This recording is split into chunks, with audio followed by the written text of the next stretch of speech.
All right, good morning. Welcome to Newton North Church. This will be the second to the last time we do Zoom. We will next week have the pastoral cohorts lead us in kind of a wrap up of our discussion on vision and mission. For those of you who don't know, first, what the pastoral cohort is, and second, who those people are, let me take a few moments to just tell you. So the cohort is something we started last year, and the idea was to begin to train more formally pastoral staff from all of our different churches. So we started with about 8 last year, and that number about doubled in a half this year and have 21. So Denton North Church is lucky to have 4 people doing that. Ryan Plichet, you can wave, I guess. About the only time on Zoom it's appropriate to wave right there when you want to draw someone's attention. And he did the first year cohort last year, second year cohort this year. Mia and Manny there are with us, yes.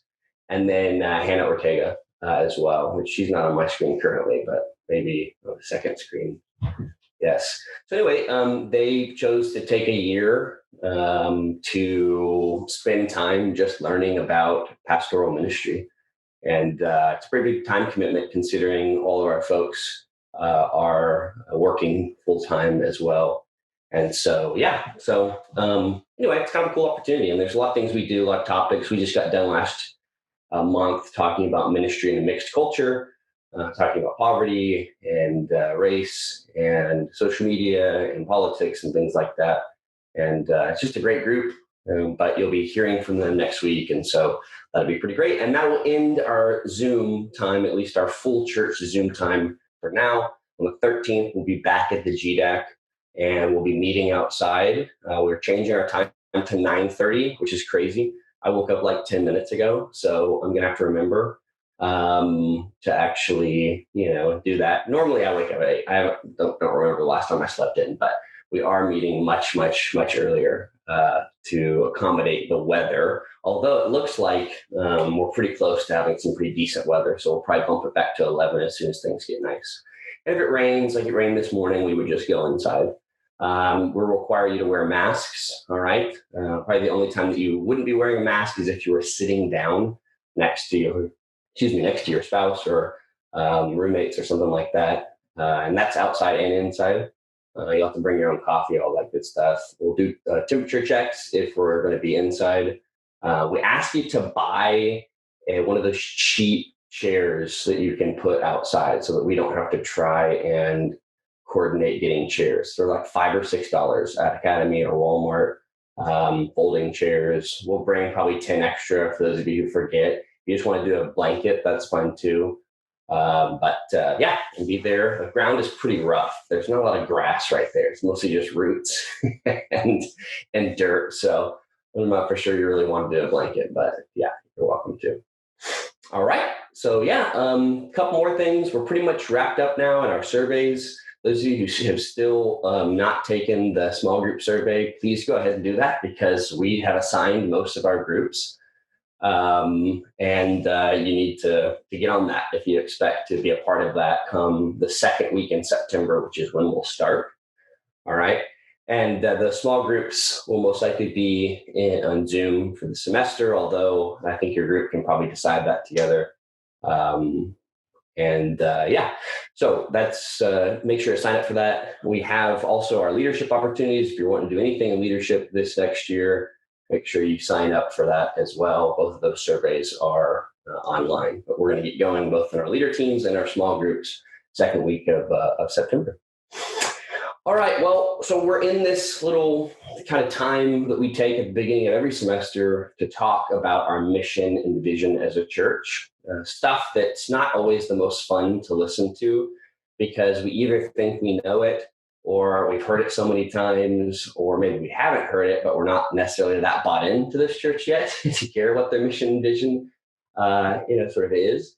But I really want you to pay attention this morning because I've spent a lot of time thinking about and praying about this week, and I want to mention some things that I feel like are on my heart and that I think are important for us as a community to think through. Who are we as a church? Because we're connected to all these other churches in the DFW area directly through our relationship of the DFW Metro family of churches.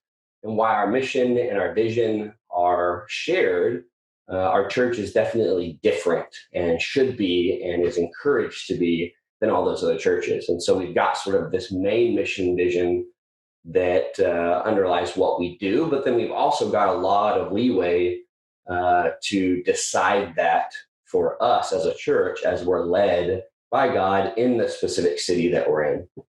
And so that's important to tease those two out. We're not trying to be like any of the other churches specifically. And that's pretty cool to be joined together with other churches and to have that freedom both in theology and in practice is pretty rare. We've done a lot of research over the last decade to try to figure out other models that are pretty similar to this, and just really honestly can't find anything. The two extremes are satellite churches, which are just mouthpieces for the sort of big church often, or churches that are fully independent and do their own deal and are cut loose from any sort of main church. And we're trying to do something very different. As Ronnie says, the best of big and the best of small, or best of little. So let's talk briefly about this, and then I'm going to have some questions I want you to consider and think through this next week, just to figure out sort of where you are, both in your relationship to the church and your relationship with God and with our community as a whole. So I'm going to say a prayer, and then we'll get going with that.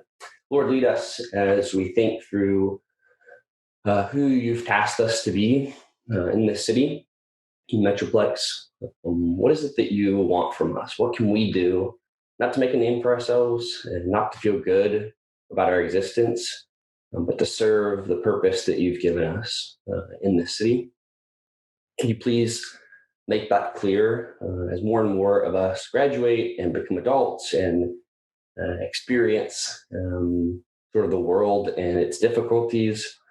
Pray that you would give us insight that maybe we can only get in our environment through your Spirit, that we can bring back to the church to shape our mission and vision. Love you, Lord. Amen. So our mission has and always will be to make and mature disciples to the glory of God. Make and mature disciples. If you think about that, what that really means is that our goal as a church is not to make Christians. I think this teases out a really important point that many of us sort of know. We're in an interdenominational church, which means we have a lot of people from a lot of backgrounds. But if you're going to pick one background that probably most, at least in the early days, characterized our church, it was the Church of Christ, for better or for worse. And what the Church of Christ, in all of their flaws, were really, really concerned about was making sure that people were living out their faith. Not just adding Christians to the Christian club, but actually being taught, as Jesus says in Matthew 28, how to obey his commands. And so that's really our mission as a church, is to make and mature disciples, which means the making part we often think about is making Christians. It's not about making Christians. I mean, that's certainly a big part of what we do. But so many of the Christians that come into our church community really aren't even disciples. And not to try to separate these two terms too much, but a disciple is someone who's actively following Jesus. A Christian is someone could be such a loose definition, a variety of things, even though the word itself means follower of Jesus. And so we're not trying to split hairs. We're not trying to, be extreme and tell people that you've got to do this, that, and the other, and, live a very specific set of moral codes to be a disciple. We're just trying to be actively interested in practicing becoming like Christ, not just do church and Christianity. And so we're making and maturing disciples. Of course, one of the big parts of what we've tried to do as a church is help people transition out of the college ministry, which is very intense. For those of you who haven't been a part of Focus, our college ministry, some of the things we talk about, some of the things we do can be a little bit confusing because your college experience might have been very different. A good probably 70% of our membership in all of our churches is the college ministries. They're very, very large. They're big. There's a lot more of them than our churches. But in transitioning out of the college environment, um, it's really tough to take what you've learned and apply it to a new environment, like really tough. It was kind of easy, sort of set people up for success in the college ministries, to do a lot of mentoring and helping people and knowing who the relationships were and being mentored. And adult life is just not that way. And so, what does it look to making mature disciples in a church where we're trying to basically mature you into taking all those things you learned in college, which are more or less handed to you, and now empower you to do them all in a very new environment, an environment that's really much more realistic. I hate to compare Focus to Disneyland or Disney World. I know I'm going to get in trouble for that. But it's super fun. It's like a real intense time of life. But think about why so many people look back at their college years and are like, man, that was the best years of my life. We don't want people in our churches thinking that their college years were the best years of their life. If that's the truth, then we failed to make and mature disciples. Because really what we've done is train people to look back at a time when they really felt close to God, but in reality, they were in a bubble where the environment was the thing that really made them feel close to God, not any of those things that they were really doing along with the Spirit. And so we want to teach that. We want to take a new environment and see if any of these things that we've taught, like one of our values about brotherhood and friendship, will actually stick. One of the most important things continually in our society is to teach people how to do friendship well. And in college, it's fairly easy. You have a lot of people who are like-minded around you, you can spend time. But our adults who are transitioning into the work world really developing close friendships, creating a brotherhood of people who not are like-minded in terms of their politics or cultural experiences, but really like-minded in that they're trying to live according to how Jesus taught us to live. And so do we do that well? And I think that's been a real struggle for us because it's like anything else. It's one of the most difficult things in life to truly do friendship correctly. There's just so many things working against us in our individualistic culture, in our busyness, and even just in our shallow definition of what friendship really looks like as a culture. So that's our mission. That's who we are as a church. It's who we've been. It's who we're going to continue to be. Our vision is to be a place where hearts are turned to God and lives changed. So again, transitioning out of college, do we go from growth, friendship, and people interacting with each other and getting a taste of what it means to be a brotherhood, a sisterhood, to people who truly actually love God? One of the things I think that we see a lot in our college ministries is people love to love people. And that's really good. But John says, there's no possible way you can love God if you don't love your brother. And the opposite is true too. You can't possibly love people well if you don't love God. Because if you don't love God, you don't have deep within your DNA an expectation that you're going to treat people as he created you to treat them. You may be good at relationships in general, which I think some of us find that we are, but you're not really loving people the way that God expects us to love people. Not expects us, but enables, empowers us to love people in the same way that he loves us. And so that's one of the things about this vision that we have of hearts being actually turned to God and life changed, is that as you grow, you're growing more in a loving relationship with God, a caring relationship with God. And I think one of the things that a lot of our folks find as they graduate is they feel less close to God than ever before. This is not a bad thing. This is actually a good thing. It's a lot like growing up and kind of your parents slowly becoming your friends rather than just people who give you stuff. There's a separation that happens in your teenage years where you begin to realize your parents don't know all you thought they knew and aren't near as good people as you thought they were. And then you circle back around to realize they were doing their best, and you understand, and then you become friendships. Well, it's the same, I think, in our relationship with God. A lot of us in college feel really close to God. We're doing ministry. We're doing things that, again, are a little bit sort of shallow or environmental things. And then when we get off on our own and we don't have all of these experiences that we attribute back to God, we've got to circle back and have a much more adult friendship and a true deep love and concern for God.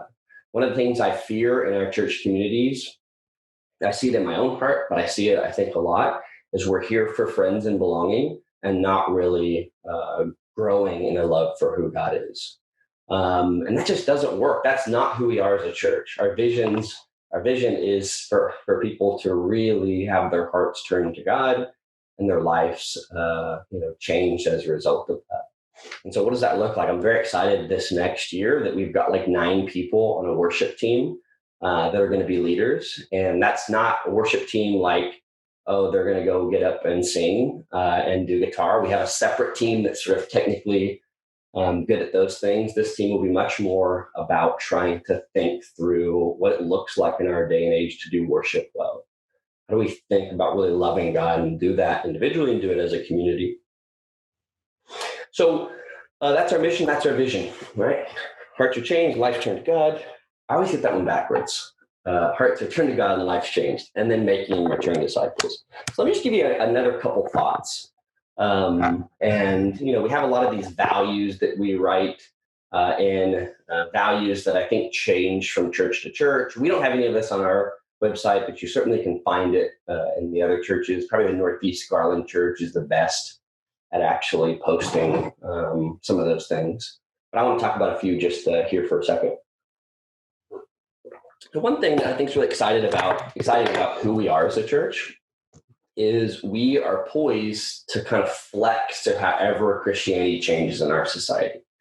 Not just our church, a lot of our churches, the fact that we don't have a building, we're not stuck in a spot, in a place, gives us the opportunity not only to move around physically, but to move around in how we do what we're doing.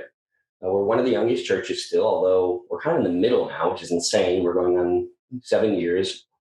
And our church has been and will continue to be kind of a petri dish for ideas. But that goes back to our value of simple Christianity, simply trying to do what Christians are called to do in the scripture and not add a whole lot of stuff that gets us stuck in patterns and traditions and even in reputation.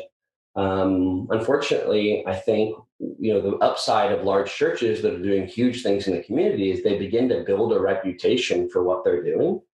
And that can be a real good thing because people can rely on them, but it can also be a bad thing in that it becomes a stranglehold for trying to do anything else. People are drawn to the church because of the reputation they have in this specific area, this specific thing.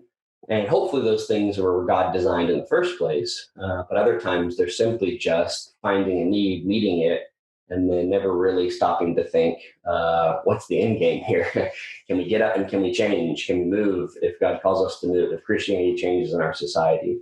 So where do we move? What do we need to teach? How do we change our practices to adapt to what's changing around us? And one of the things I think about Denton, which is interesting, is Denton is a little bit more what I would call, how to put this politically correct, a little bit more of a representative sample of our country than some of the other places around the North Dallas area. There you go. And some of the other places where our churches are, with the exception of maybe the Arlington Church, but even then it's primarily college students.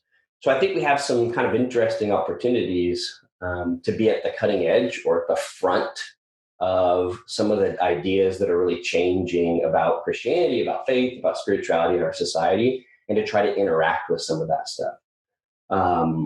We struggle to adapt quickly, which makes sense because so many things are changing so quickly around us in regard to how people view Christianity and in regard to how we're supposed to be interacting with the community and what things should be on our agenda. But we're young enough to be able to change those things and to add things to our church that really define who we are in terms of our evangelism and our thinking through how to connect with the people around us in ways that make sense for how Christianity is changing. And for those of you who, maybe don't know or maybe haven't paid attention to this, although I think it's probably rare for some people in our church, Christianity continues to be sort of a waning thing in our society, particularly Christianity. Not so much spirituality, not so much religiosity, but people's affiliation with Christianity. You want to look up any research on it, probably the best thing to do would to type in nuns, not like Nuns. This is very confusing, but Nones. A lot more people out there who are non-affiliated with a religion. And still most of them have Christian ideas, but I would call them cultural Christian ideas. So one of the values as a church, one of the ones I think that's most in our wish values, but not acted out values, is dynamic evangelism, including everyone. Dynamic meaning that we're constantly changing up methods, ideologies to connect with people outside of the church to teach them about who God is.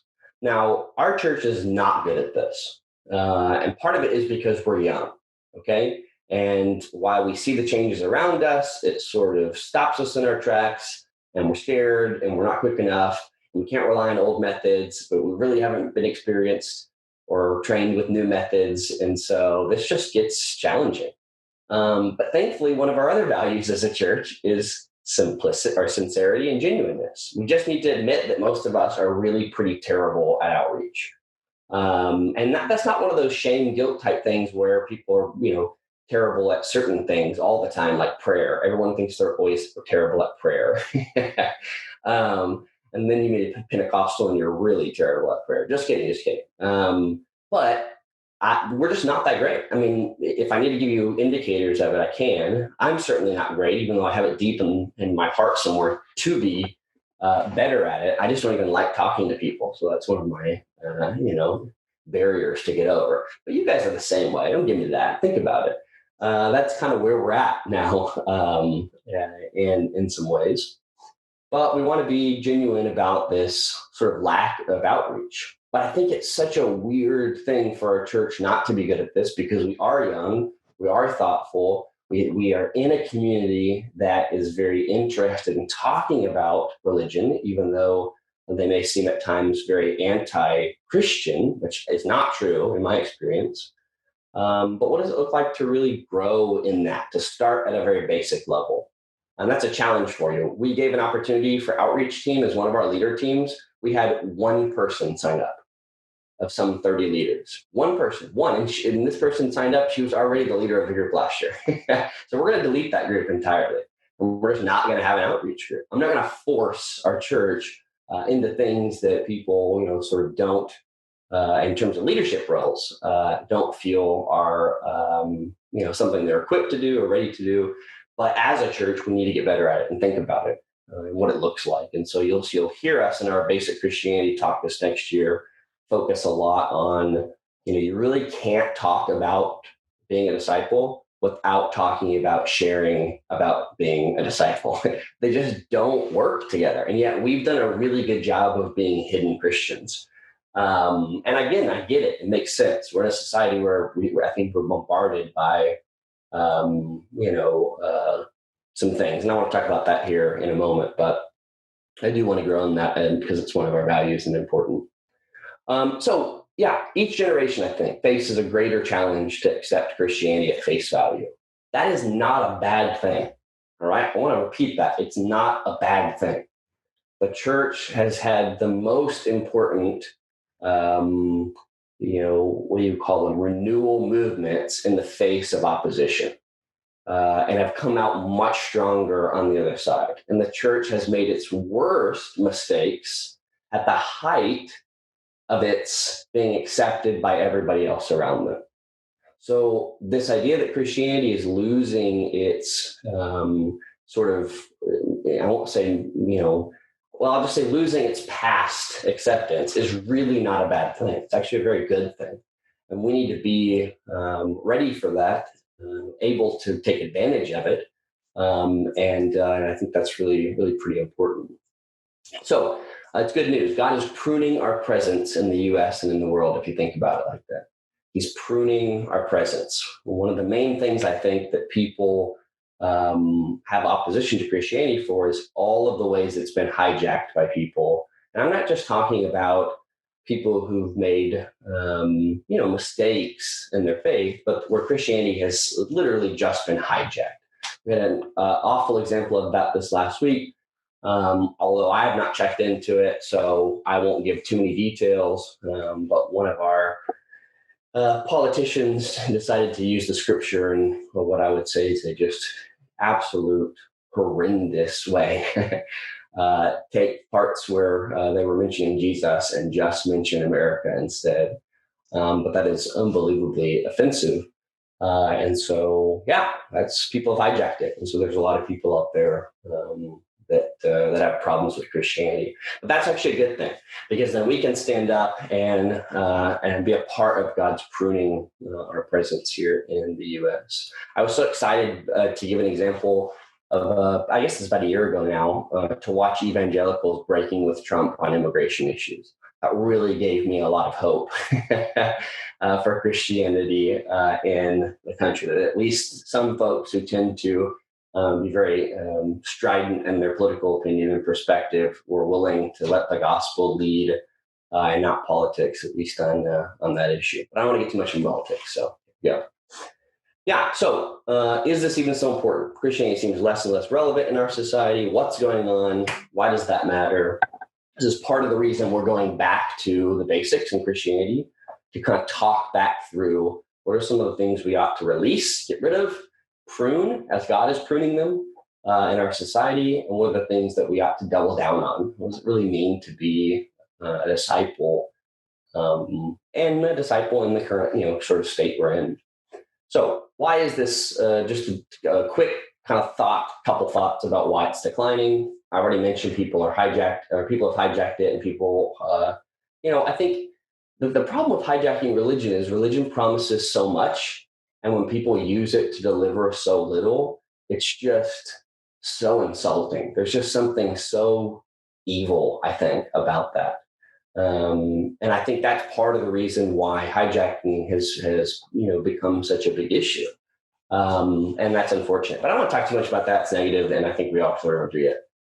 We have so much access to conflicting opinions, right? So more than ever before, we have opportunities to hear from such a variety of different people. It makes it really hard to feel strongly about anything anymore, I think, unless we just let our own opinions filter in, and then we can, have strong opinions. Or, and sometimes even worse, it makes it hard not to just mix a whole bunch of stuff up. As the scripture talks about syncretism, we just sort of mix ideas and hope that somewhere those ideas are kind of faithful to God. And so that happens certainly. But, I think one of the things people don't tend to think a lot is Christianity is just becoming less in vogue, because that's what happens in any society as it ages. It's really interesting. Any society that ages, religion becomes less and less important. And this is almost always the case. It's kind of like when you first start off as a society, you don't really have any things that you're known for. You really don't have much other than your revolution story. So religion sort of fills that gap in. But the older a nation, the older a society gets, the more they can kind of point to how cool they are and different. And so the less having to connect to something wider than our country, our state, is important.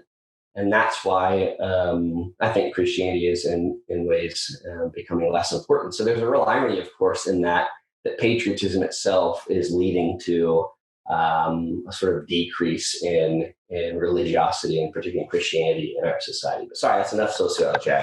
I will regress here. Okay. So let me just leave you with 4 questions that I think are really important questions that are going to guide our Christianity study this next semester. And also I think would be great questions for you to just sit and think about and talk about, ponder, and maybe someone could write these in the chat as I'm mentioning them. That'd be really helpful if you don't mind. Yeah, great. So number 1, why should you believe? Why should anybody believe? Really honestly, why Christianity? Why Jesus, more importantly?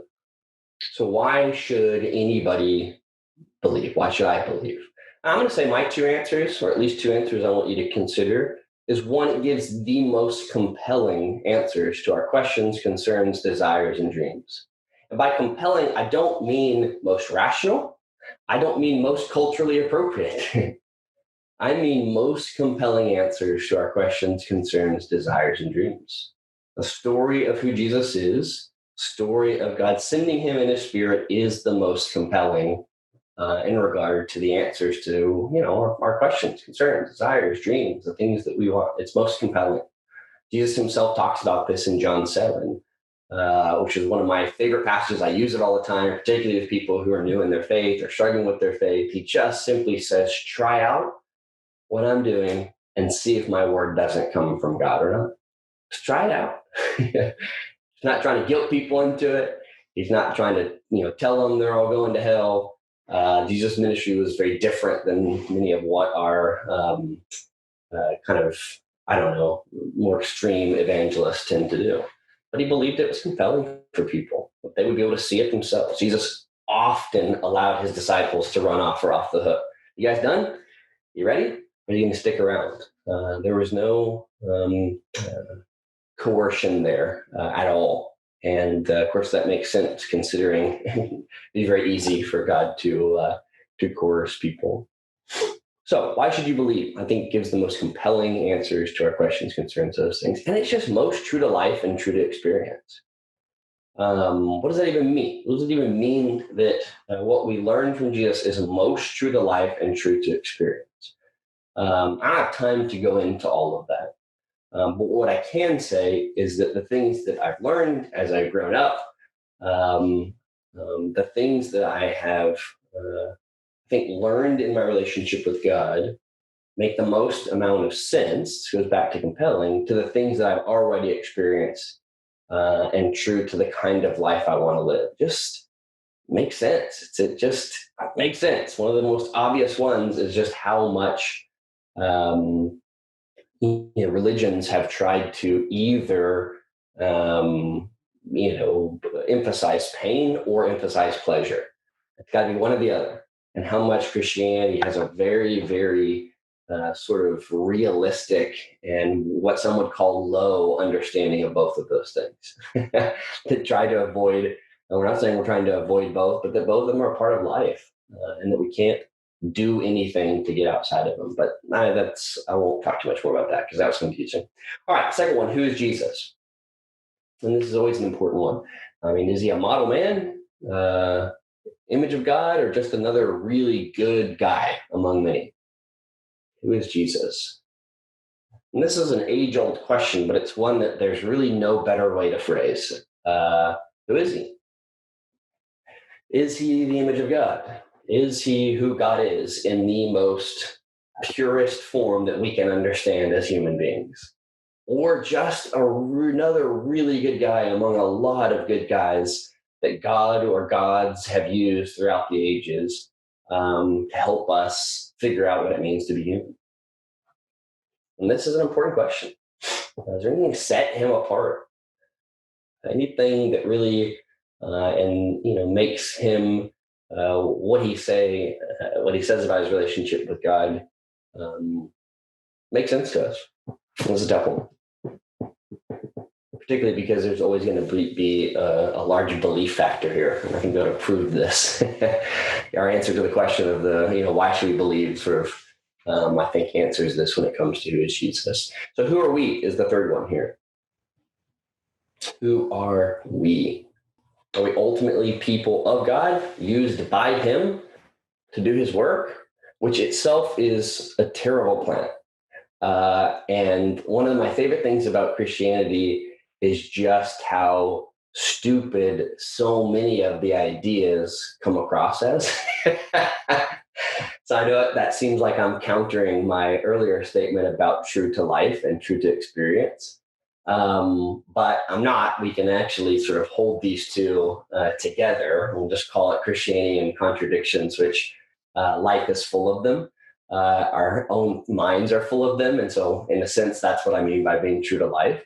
But why, if God was all powerful, would he send a bunch of sinners to do the work that he wants in the world? I mean, you just think about it. It's really kind of a dumb, amazing kind of thing. But of course, the answer for those of us who've been, living in faith for a while is we know that the work itself isn't left up to us. Certainly God is the one that's doing that, but it's in the work that God changes us and uses us. So much of religion is about some other life. What is that one bumper sticker? So heavenly minded, no earthly good. If the pinnacle of religion is that some later future world, we're all going to be great and we have nothing to do here other than wait, well, that's certainly not true to life or true to experience. Now, that seems like an excuse for doing whatever you want here and just hoping something happens later. But that's not how God is. He's using us to work in this world, which is pretty amazing. So are we people of God used by him to do his work, or just another sect using religion to justify what we already or want to do and believe? Doing his work, or just another one of the so many sects that use religion for their own end? And then the last question is, who am I? And I realize I'm giving you these as sort of polar opposites. That's just generally how my mind thinks. And they're not very helpful, actually. If you really want to kind of consider and think through these questions, there's going to have to be a little bit more of a nuanced response, I think. But who am I? A human reliant on the Spirit, or just another human trying to do my best to mix whatever I can to get by? Human life is marked in our society by a bunch of trial and error and random mixes that we have. Some have access to, some don't. And that's mostly what we do. The best we can hope for is this sort of syncretism, this mix and match, hope that I can get by with what I've got. That is so opposite of how the scripture presents what it means to be a human. The Spirit is guiding us in our experience towards an aim, helping us test the ideas around us that are true against those that aren't, and all for the purpose of becoming fully human, not for the purpose of becoming, a mutt that just has a whole bunch of, sort of bloodlines and no one really tells what we are. That was a terrible example. Mutt, that was a bad one, because I've got two of them. They're the best by far. Gosh, sorry, should have written my example there. All right, so those are the questions, and you can kind of think through, and hopefully our sermon series this next semester will help us analyze that some and really think back through it. But I'll tell you this, and just want to say this as I'm ending here. I want you to remember just about the value that we have as a church of being sincere and genuine. So much of religion, it seems to be about facades and about trying to live up to something that we know we should be doing.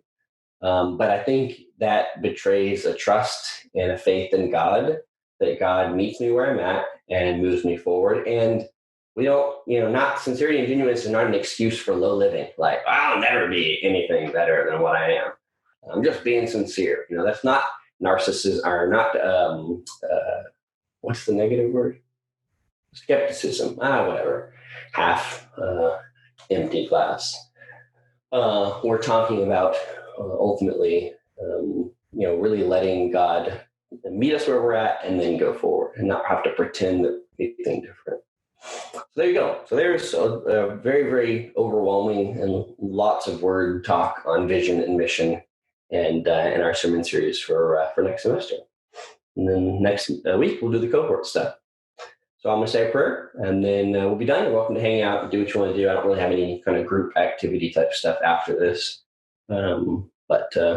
Yeah. Lord, lead and guide as you do.